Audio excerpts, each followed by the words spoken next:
আর মনে রাখতে হবে, মাননীয় সেনাপ্রধান আপনার কাছেও ধর্ণা দিতে পারে। মাননীয় এখানে সম্মানিত দেখা যাবে দেশপ্রেমিক সব সেক্টরগুলো, ল এনফোর্সগুলো, আপনারা সুপায় সচেষ্ট হবেন। ছাত্র জনতা এখন সব কিছু বুঝে যে কোনো মুহূর্তে যে কোনো সময় যাতে অঘটন না করে এই সুপ্রদীপ চাকমাকে খুবই দ্রুত এই এক সপ্তাহের ভিতরে অপসারণ করে পার্বত্য চট্টগ্রামকে আপনারা যেটা হাসিনা মুক্ত করে, আওয়ামী লীগ মুক্ত করে, আমরা কিভাবে এই মুক্ত করে নতুন যুবা স্কুলে যারা নেতৃত্ব দিয়েছেন তাদের সৎযোগ্য একজন ব্যক্তিকে দিয়ে পার্বত্য উপদেষ্টা নিয়োগ করার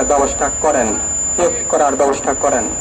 বন্ধুরা, আজকে আমি এখানে যেটা হয় সবচেয়ে দুর্ভাগ্য, কি দুর্ভাগ্য, এই সুপ্রদীপকে হাসিনা স্বয়ং তার বাসায় তার অফিসে দেখে নিয়ে তাকে উপহার স্বরূপ তখন পার্বত্য চট্টগ্রাম উন্নয়ন বোর্ডের চেয়ারম্যান করেছিল।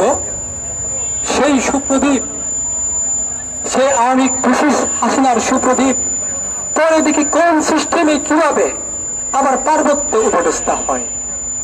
পার্বত্য উপদেষ্টা হওয়ার পরে এই ভোট আবার সারা পার্বত্য চট্টগ্রাম জুড়ে হাসিনার খুদেরকে কিভাবে প্রত্যেকটা সাংবিধানিক পোস্টে কিভাবে তার এজেন্ডা বাস্তবায়নের করে আবার লোক বুঝিয়ে রেখেছে।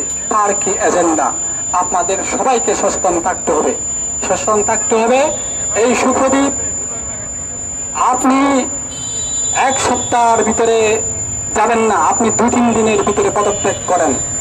আর মাননীয় প্রধান উপদেষ্টা মহোদয় ইউনূস সাহেব, দেশপ্রেমিক সেনাবাহিনী, দেশপ্রেমিক বিমান বাহিনী, দেশপ্রেমিক নৌবাহিনী, আর দেশপ্রেমিক ডিজিএফআই, দেশপ্রেমিক এনএসআই, দেশপ্রেমিক আর্মি সিকিউরিটি ইউনিট, দেশপ্রেমিক এসবি, সবাই আপনারা যেভাবে 5 তারিখে আগস্টের 5 তারিখে যেভাবে সারা ঢাকা শহরে তথা লাখো লাখো ছাত্র জনতার বাঁচিয়েছেন, আবার যাতে পুনরাবৃত্তি না হয় আপনারা এভাবে সচেষ্ট থাকবেন। আপনারা যেখানে এই ছাত্র জনতাকে সামনে বুকে আঁকড়ে রেখে রক্ষা করেছেন এই 25 খুনি হাসিনার থেকে, তেমনিভাবে এই 25 খুনি হাসিনার দোসর, 25 খুনি হাসিনার গডফাদার সুপ্রদীপকে এক সপ্তাহের ভিতরে বিদায় করে দিয়ে আপনারা এই পার্বত্য অঞ্চলকে হাসিনা মুক্ত করেন।